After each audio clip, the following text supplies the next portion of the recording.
What is going on, BW Sports One World? It is time to bet your ass with Raphael Esparza. Raphael, how are we doing, brother? I am doing well. How about yourself? Wonderful. Did we have a good Thanksgiving? Yeah, it was a nice and quiet. I mean, nothing too excited. I was actually really looking forward to the Steelers-Ravens game on Thursday night as I go through my fourth helping and probably eat pie until I pass out and wake up in the fourth quarter. But who knows when that game is going to be played? Now they're pushing it to Wednesday. I have no clue what's going to happen in that game. I mean, let's get the elephant out in the room. You brought it up. How does this affect bettors and odds makers as far as moving the game from Thursday to Sunday to Monday to Tuesday? Now we're talking about moving it to Wednesday, if it even gets played, because at that point, I think that that's a safety issue going into the following week. Yeah, I mean, I think the safety issue, I think for us, I mean, that number has moved so much differently just because of who's playing, who's not playing for the Baltimore Ravens. I mean, we know right now that Lamar Jackson was not scheduled to play. I mean, a number was opened up around, I think it was around 4. I think Pittsburgh 3.5, 4. Then it moved from 7.5. Then it moved to 10. Before we shut it down, before it got canceled again, it was 10.5. Total was 40.5. So yeah, I have no idea. I mean, what this is going to be like. Like I said, if it is Wednesday, if the number is still going to be 10.5. I agree. It's a lot of safety issues now with it because, I mean, the Ravens were supposed to play this Thursday night against the Cowboys. That was postponed. So now there's no Thursday. I just don't understand why they don't push it to Thursday night. I mean, there's no Thursday night game. Yeah, well, I mean, they both got a game the following week, right? Supposedly. I will say, supposedly, I do, but I know the Steelers are playing. Supposedly, they're supposed to play Washington. Well, that's somewhat of a game. Obviously, I mean, we can get into that. We can talk about how Washington's probably going to bet their ass in the first place of the NFC East. You know, you got Daniel Jones out for probably a long time now with a torn hamstring, is what I hear. Cowboys can't get it really together. I mean, they don't have the full package. Philadelphia, boy, if you heard anything of my rant last week on Wednesday Night Live, you know how I feel about them right now. Well, if they get the outright W tonight, we don't know. They could get it's 2020. We saw the Falcons beat the Raiders yesterday. Wow, they didn't just beat them; they pummeled them. Yeah, man. So. It's gonna be, like I said, this NFL and college football season is just, I mean, it's crazy what's the cancellation of the games. Now, you could tell it's winter. You could tell that these college kids maybe got lackadaisical and went to parties where maybe they shouldn't have or something, because I have never seen my betting screens turn red all the time from cancellation, postponing games in college football, NFL, and in college hoops. I think just that's the way it's going to go probably until, I would say, February, March, April. I mean, they're saying some kind of vaccine will be out sometime in the next couple of weeks. I know one supplier said they moved it to to FDA today. So that would take another week to 2 weeks if the FDA approves. If it does, I mean, you figure them a large majority probably won't have it in their system until February, March. So, I mean, we're probably, I agree, even though some people hate Fauci, Dr. Fauci and all that, but I agree with him. Some kind of normalcy will probably start trending upwards of normalcy in April, May. That's unfortunate to hear, but, you know, it is what it is. We got to do what we got to do to get through. And what's up, Tom? I was going to say, your buddy Tom Racker's on with you. You guys love each other. But kind of, how does that play into the betting world? I mean, as far as moving that game from Thursday all the way now to Wednesday, do early bets get, refunded? How does that work? I tell customers, as long as your bet number stays the same, and that's the bet number next to usually the time of the game or right next to the team of yours. So, for instance, Tuesday's bet number for the Pittsburgh Steelers is 280. Well, it's canceled. Now the bet number for the Steelers game will probably be 327. Okay. As long as your bet number doesn't stay the same, you have action, most likely. If that bet number changes, then it's automatically refund and then you can rebet it again. So that's probably the biggest thing I tell bettors. Make sure that bet number has not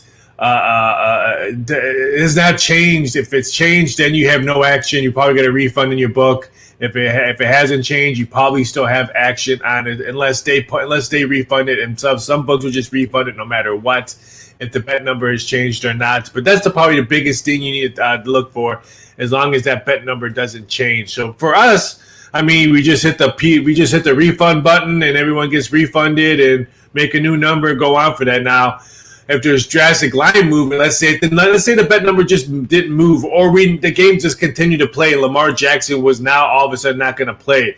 I mean, you have a great middle spot because, like I said, that opened up to 4, and now it's 10.5. So now you have a great middle spot. So that's probably the biggest stuff that we have to worry about as odds makers.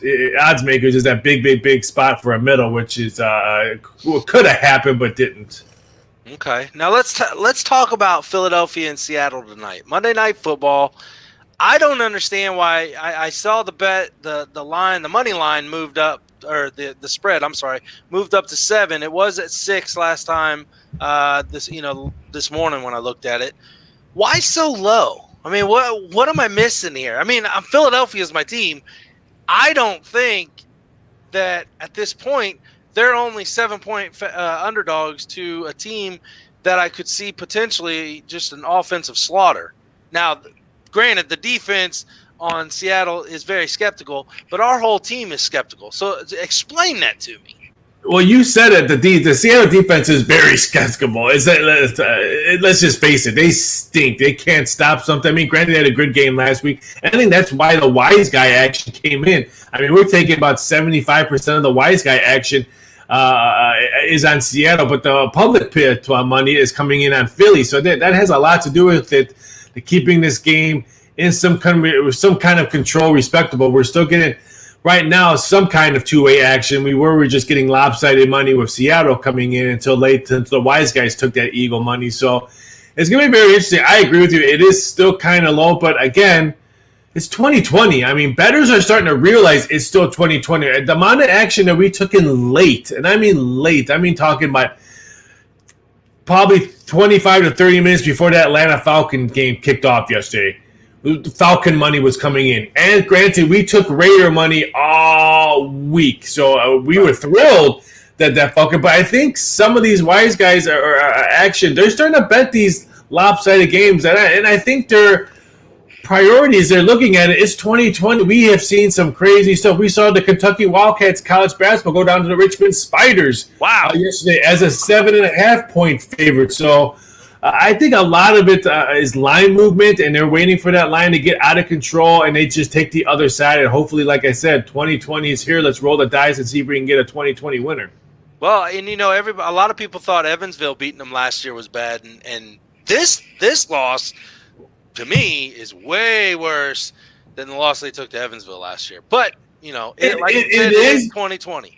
It is, but Richmond had 4 out of 5 starters coming back on their squad. They had a very deep bench with some with people who got some action last year. So I agree on that one. But it was a very entertaining game. I mean, right now I'm watching UNLV hanging close with North Carolina. So I mean, again, it's 2020, people.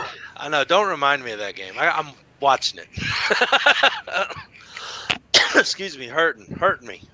You like jabbing at me, Raphael. I love you, but you like jabbing at me in my suck teams this year. But that's all right.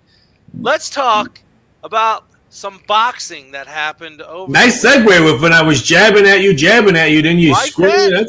That's a nice segue. I mean, you're a professional. I didn't know that. I'm learning. I'm an intermediate beginner. But let's start at the top. You had the Tyson and Jones Jr. fight. We all know, and if somebody disagrees with me, wow, we all know Tyson would have actually won the fight on points, but it was a draw. Now, my question to you guys is: was there a draw bet that could be made on that match, and what happened? We didn't have it, so we refunded all the bets that had that. We didn't have a draw bet because let's face it. I mean, all month long, everyone's exhibition, headgear, bigger gloves. The ref is going to stop it for headshots. And we've heard all the rules and all that. And I'm sorry, Sugar Ray Leonard and I can't think of the other guys, the MMA fighter that was there, Asante. They said, hey, before they even came out, they said, hey, exhibition, my French, my ass. Once you get in the ring and you get hit, your mentality is automatically, even when you're sparring, you could be sparring with your best friend, but all of a sudden you could get hit, and he's not your best friend anymore until the gear comes off and the fight is over, then you hug and go have a beer. Yep. So when they came out, I saw the gloves were a little bit bigger and no headgear. I'm like, oh, this is going to be fun. This exhibition, my ass. And you know what? I love the mics that were on there. You could hear the heavy breathing because these guys were chucking wind after the second round. And I love the ref kept on saying, like, when Jones would get connect by a body shot of Mike Tyson. And I'm sorry, Jones was probably pissing blood yesterday morning. But every time Tyson connected with a body shot, you heard the ref say, hey, Jones, you still want to go. Jones, you still want to go. So I thought the ref did an amazing job, even though Jones was hugging a lot. But let's face it, he was hugging it because he was sucking wind. I would be hugging him as well. But I'm sorry, that was the best $50 I have spent in a very, very long time. Just a Snoop Dogg 3-5-minute concert before the fight was great. And Snoop Dogg was great. I don't care why these people are like, oh, what's he call it a fight for? Oh, yeah. He does a little boxing. Screw you guys. He was hilarious. There was entertainment. It was total entertainment. I mean, we knew that fight alone was going to be an exhibition, quote unquote, and what you weren't going to see the ref allow somebody to get knocked out if he could stop it before it happens. My question is it's an exhibition. We all know this. The only reason it's $50-$60 is because of the entertainment purposes. Nothing to do with the talent on that fight card other than I believe it was the first one. Because let's talk about a little NBA versus YouTube. Well, first of all, some of the undercards were really good. The Badu Jack fight was really good. He's probably going to fight Pascal. His next fight, I thought the guy that was from the Army that fought him, he took some shots and stood there from Badu Jack. So I thought the undercard, if you like boxing, the undercard, besides the Nate Jones, which we're going to talk, or Nate Robinson, we're going to talk about that now. But the undercard boxing, and I'm the undercard, and I'm quoting boxing, which they were officially boxing. I thought they were fantastic. The real fights were good. Yes, the real fights were good. I mean, I loved watching Tyson in the ring again. I love watching Jones Jr. in the ring again. Those are two guys that I grew up watching in their prime, and I love the fact of just having them back in the ring. Now we also hear, which we'll mention here in a minute, we hear somebody else from the past is ready to go. So we'll have to get on that here in a minute. But let's talk about Mr. Go to Sleep and Mr. YouTube. Yeah, Jake Paul and Nate Robinson, I mean, that was an exhibition fight. I mean, well, first of all, Nate Robinson is his first boxing match. You could tell it was his first. And I agree. I seen Jake Paul fight his last fight. And he's improved a lot. His stance, his defense, how he wants to throw a jab first before the guy just starts running after him. So he looked improved. But, boy, I feel bad for Nate Robinson. He's going to be the crying meme of Michael Jordan's crying meme for a very, very long time. It was, I thought, like, here, Snoop Dogg made that fight during it. I mean, talking, him singing and talking, that was fantastic. But it's going to be very interesting. Jake Paul will fight again. And like I said, these odds are up over at MyBookie right now. I'll send it to you. But I have odds on who Jake Paul is going to fight next. And as who Mike Tyson will fight next, because I think both of them will fight in 2021. I do believe Tyson, what he said at his press conference, he's not going to fight an official boxing match. He wants to continue doing these exhibition charity fights because a lot of this money went to charity. A lot of it went to. So hats off for him on the charity. But we will see both of them Dillian Danis is a small favorite to fight Jake Paul next, plus 140. KSI plus 180. I even put Nate Robinson for a rematch at 3-1. Logan Paul plus 450. I put Kyle Farnsworth, and if no one knows who Kyle Farnsworth was, he used to be a Chicago Cubs pitcher that tweeted out to Paul during the fight saying, "Hey, I'll fight you, Jake Paul." And if you ever see Kyle Farnsworth tackle, I forgot who he tackled in baseball, and starting a pitching mound, I put him at 9-1. Of course, I have Conor McGregor at 18-1. I put up LeBron James on there for 40-1. I put Floyd Mayweather up there for 60-1. And then, of course, I had to put Snoop Dogg at 100-1. I might have to drop $1 on that. No, I'm not. That's good, man. That's good. So, okay, I thought Nate Robinson had been training, and from what I hear, he's been training. He stepped in that ring, and like you said, it was obvious and apparent he had no belongings in there whatsoever that night. He went to sleep. It's going to be a meme, like you said, for years upon years, and I can't wait to see what comes out next because it was funny. So I mean, training and sparring and going to boxing gym is totally different than actually no headgear. I mean, let's face it. I mean, Nate Robinson has never fought, and he's not no headgear. That's totally your mindset when you're probably in the ring when they're announcing your name and you're trying to warm up, and then the bell rings. Probably whatever you did at the gym, sparring, coaching-wise, is all out the window. I've trained at boxing gyms before. I've been in a ring with headgear and without headgear, and it's totally, totally different. So I know people. I seen his training videos. I seen him sparring and stuff like that. But again, it's totally different when it's live and someone on the other side wants to knock your head off. Oh yeah, and I agree. I've been there before several times, and every time you step in the ring or the cage, it is that feeling. Whatever, like Tyson said, everybody's got a game plan until they get hit in the face. Boom, and they got hit in the face. That's why I mean some other sites put odds for Mike Tyson, which mine are pretty close to theirs, but they forgot a lot of names. So I'm going to mention these names that they forgot. Tyson's first fight next. Evander Holyfield's minus 150. Lennox Lewis. Favorite. Yes, he's a favorite. Lennox Lewis 3-1. Riddick Bowe 5-1.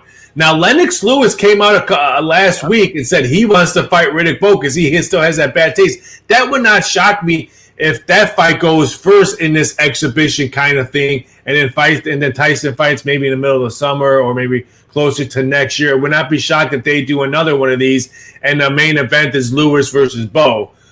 So that would not shock me on that one. Shannon Briggs 8-1. He was calling out Tyson before. I made him 8-1. Tito Ortiz was rumored to be Roy Jones at 10-1. I put one Klitschko brother. I don't know. It could be Vladimir. It could be Vladimir. So, can you hear me? Can't hear you. Can you hear me? I can hear you. Okay, I can't hear you. I don't know what happened here. Hold on. Nope. Shows you good on my end. I don't know what just happened. What about now? Oh, you gotta love technology. Well, folks, Raphael is silent. Now I can just talk smack about all his teams. Nope. Hold on here. Let me try something. La la la la.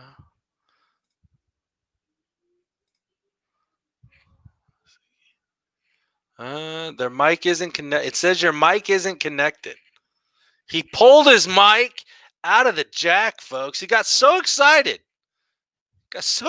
Talking about the Riddick Bowe and the Lennox Lewis upcoming possible. Upcoming possible fight, and he went crazy over there. So it says let's see if we can get this now. Yeah, I don't hear you. Nothing on my end, folks. We're going to I don't know what's going on. Gotta love technology, folks. Like I said, you gotta roll with the punches. What about now? Nope. I'm a good lip reader, though.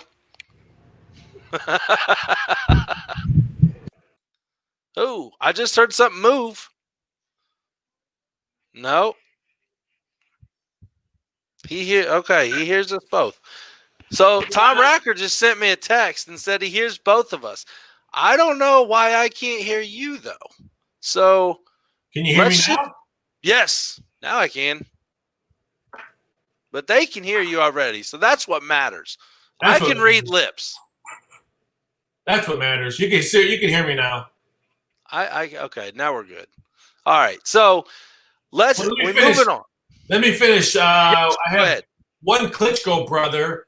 And that's it's 12-1. Daniel Cormier 15-1. Ooh, coming to boxing, huh? Tyson Fury 25-1. Conor McGregor 45-1. Logan Paul 50-1. And why not Snoop Dogg 100-1? Who do you think? Let's put this up, and this just between us friends here. What would be the odds of who Snoop Dogg would face first? Tyson, Holyfield, Lennox Lewis, or Roy Jones Jr.? I think Snoop Dogg would probably face another entertainer, not an actual boxer. But I would think I'd say we get Snoop and Dre in there. Oh, that'd be great. That'd be great. That'd be phenomenal. But like I said, his calling, even though he doesn't know nothing about the sport, but I thought it was very entertaining. And like I said, best $50 I spent. It was good. It was good. So now, as we move from the ring in the boxing aura that we were talking about, let's move to the gridiron. Let's talk a little college football playoffs. You know I'm a happy man right now because my team is sitting in the number 2 slot. And you heard Mr. Herbstreit over the weekend say that he would give his vote to Notre Dame being number 1 right now. I just want to hear your thoughts on that. That part right there first. No way. I mean, but Alabama, they're probably going to blow up LSU this weekend. Yeah. You know what? If Notre Dame, let's say it beats Clemson handily. Let's say maybe by a touchdown or 10. If they beat Clemson twice, then I might give them 1 vote. Maybe a couple votes. But I'm sorry, Alabama's Alabama. I think that defense will be able to frustrate Notre Dame. As defense, it'll be a high-scoring game, Notre Dame and Alabama, don't get me wrong. I mean, if I'm Ohio State, you got to be a little nervous because you only played 4 games. So you might be out, period. But I wanted to use this time to vent. Uh-oh. Vent Drum roll, please. Vent on how bad BYU got disrespected on the first college football rankings come out. Total disrespect on BYU. Don't mind Cincinnati being ahead of them. Don't mind Florida being ahead of them. But I'm sorry, Indiana being ahead of them. I can't remember all that. I don't have it in front of me. But totally disrespected on what happened with that how they came out with Notre Dame. I'm sorry, with that disrespect to BYU. BYU's trying to play other teams. I mean, they're not just sitting around saying, "Oh, it is what it is. We're going to do this." No, they're trying to find other stuff. So I felt really bad for the Fighting Mormons of BYU. But I think Notre Dame is sitting pretty as long as they don't lose to Clemson. I think they're going to be – I think if they come in losing 1, and let's say Ohio State plays enough games that they're still in there, I would not be shocked if Florida is the one team that can maybe leapfrog Notre Dame with the 1-loss team. I don't think Texas A&M will leapfrog Notre Dame if Notre Dame has 1 loss. But I would not be – if Florida continues to play well and put up big numbers, I would not be shocked if they leapfrog. But can you talk about, wow, what a Kyle Trask and Mac Jones, that's going to be a great head-to-head for Heisman. Right now, we got Trask minus 150, Jones plus 450. I mean, let's face it, Justin Fields and Trevor Lawrence are pretty much out of it, even because Trevor Lawrence missing games. Justin Fields, he didn't have an elite Heisman game against IU, and now he's missing games. So let's face it, those two are out there. But Trask Jones is going to be fun to watch, whoever going to win Heisman. I agree with that, definitely. I want to go back to what you said about Notre Dame beating Clemson and what this and that and the other. Now, we all know the first win came without Trevor Lawrence behind the center for Clemson. However they won, doesn't matter to me. Whatever. Now you move to the ACC title game, where it's going to be inevitable that Notre Dame is going to be coming in undefeated, and Clemson's going to have that one loss on the record that was against Notre Dame. My question is, obviously, Trevor Lawrence. Well, Trevor Lawrence should be back for that game. I know he's back now. Let's hope that nothing goes on between now and then that causes him to be out, because the legitimacy of the win is being based on him being behind center or not, which I'm sure you've heard that all around the world right now. Oh, Notre Dame wouldn't have beat him if Lawrence was in the quarterback and yada, yada, yada. It is what it is. Notre Dame won. Now, if Notre Dame comes in, loses against Clemson, and it's close, okay, it's got to be close if they're going to lose. With Ohio State not having enough games to be considered, or any Big Ten team to be considered in the playoffs, because they had a 8-game schedule and now they're missing games or canceling or whatever, because I don't see any double headers coming in football. Which would be great, though. Oh, man, wouldn't it? Would you see Notre Dame still being in the top 4 and in the playoffs?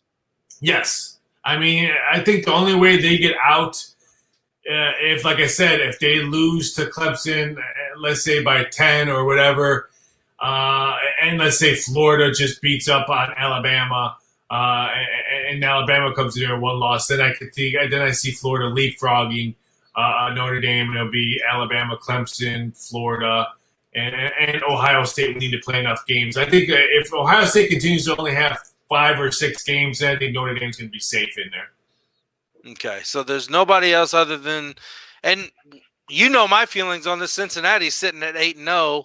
They've played the 8 games to be considered in the playoffs. I know Damon's watching now, and he hates me when I say this, but Cincinnati's 8-0. I don't care who you played. You're still undefeated, and you're still getting scuffed off, just kind of like what you were talking about with BYU. Now, obviously, Cincinnati didn't take a drop like BYU did, but Cincinnati's, I think, a tougher team than BYU is, regardless of what conference they play in.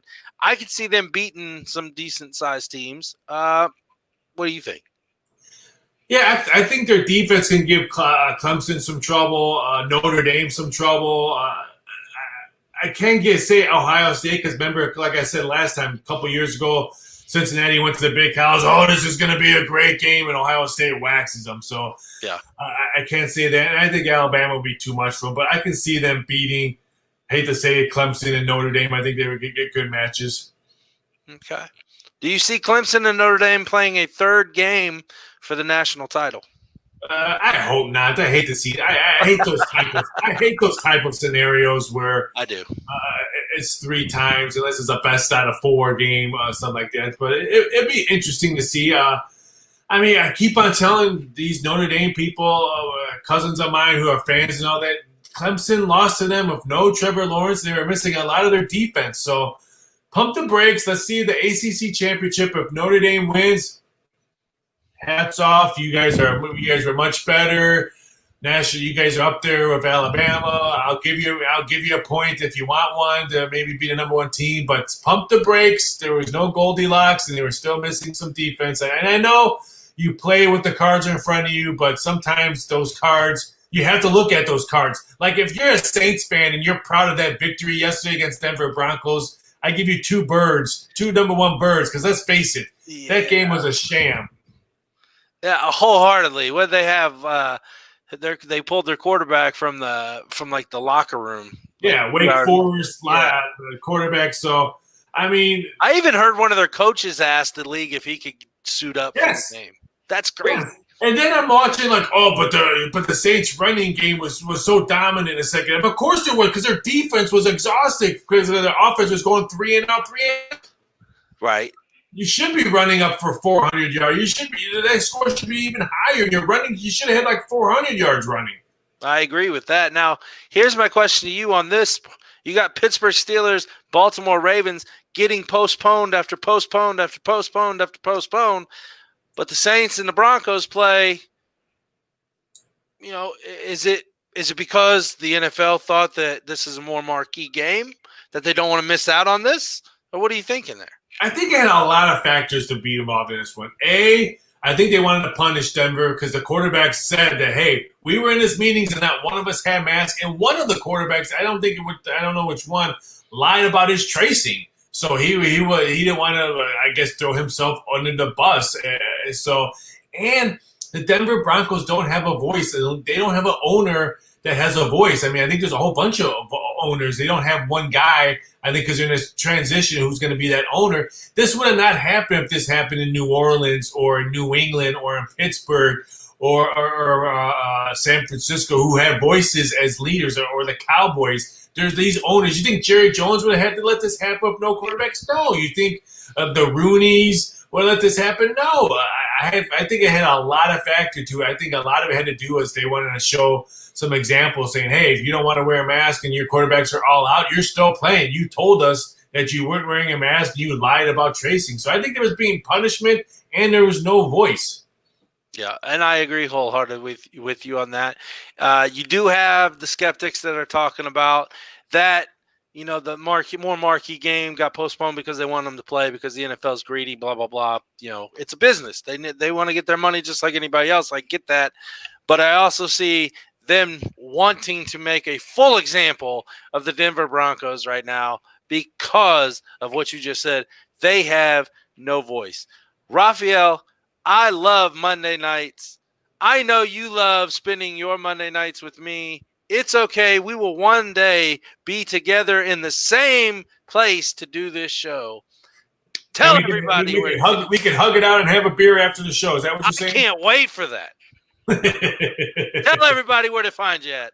You can find me over at mybookie.ag, one of the head odds makers over there with all my crazy stuff out there. You can also find me at docsports.com. You can find me on Twitter at VSI DocSports, and you can find me on Instagram. Instagram is Raphael Esparza.